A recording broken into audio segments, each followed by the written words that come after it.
جسدما بلاوبونا پتایا کورونایه وزارت پروردی و حکومت هرما کردستان بریاردان فیرکرنا بشک جقوناغن خواندن بو اف ساله به شواز اونلاین بید. اوه بریاره کار بدان بدیف خو اینان.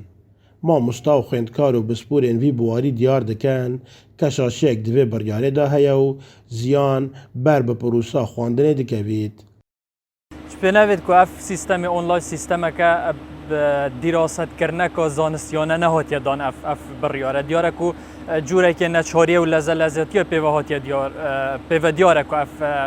سیستم هاتیه درگیره الاست لوازیت همی بواره ده ام بین پیش جاوید خواهد استفاده الوی سیستم ایکت یا نکو اوه امزانین یعنی احتمال رنگ صد شیز بو صد هفته و پنج قطابیت هرما کردستان استفاده الوی سیستم اینا کن بروا اگر و بروا کودانید کما گوتیت آبورید کمالاتی روشن بیرید کل هرما کردستان های رنگ جالیه شیانان و دشیان دا نبید همی مالباتا که دا زاروین خوب رنگ که راست بختدنا و مال دا و پریا اونلاین زاروین و بخینیم که اوه اگر که هر مازن بتایبتی گلک جهن کردستان افرو حیاوه گاوه طورن انترنت نگهشتینه باجرن وانا نگهشتینه مالن وانا او دچه وشن پرکه که اونلاین بخینن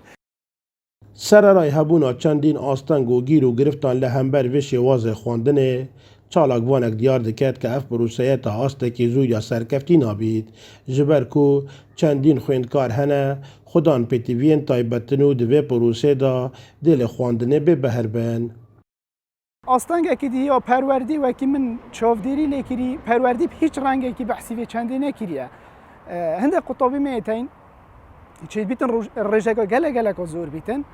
نابینانه آنکو چاویتوند لواز نجدارا شاشه و کارینانا موبایل و وانتشتانه لی قدغه کریه آیا اف قطابیه دیشین بردامی دنه خوندنا خوب اپریکا اونلاین بگومان نخیر کومالا خویندکاران جی وک رخرا و کاپیشهی و داخواست کرا مافه خویندکار و قطابیان وها دیار دکن کپی تیویه هولن خوندن بهینه بکرن و ریکارن تندرستی بهینه بجه اینان حکومت جی هولن زیده تر بدد بو رخصاندنا کشکی تندرست بخواندنه جخت هندید که خویندن بشوایی که سیستمی که راستاخو نهاندید خویندن و کم بزنگو پیمانکان بیده دست بکرن و لورا ریکار تندرستی و پاکرنای بردام نهاندید خویندن نبینه کرن و خویندکاران سر چند گروه بچیک دابش بکن بوری گرگن لقربالغیه سالا بوریا خواندنا اونلاین دیار خست که او امراض و پیتیوین و خواندن لبردست نبون بو زوربای خویندکار و قطابیان و کاریگری اکان نرینی لسر پروسا خواندنه هبو اسماعیل سعید دستگاه میدیای بادینان آکره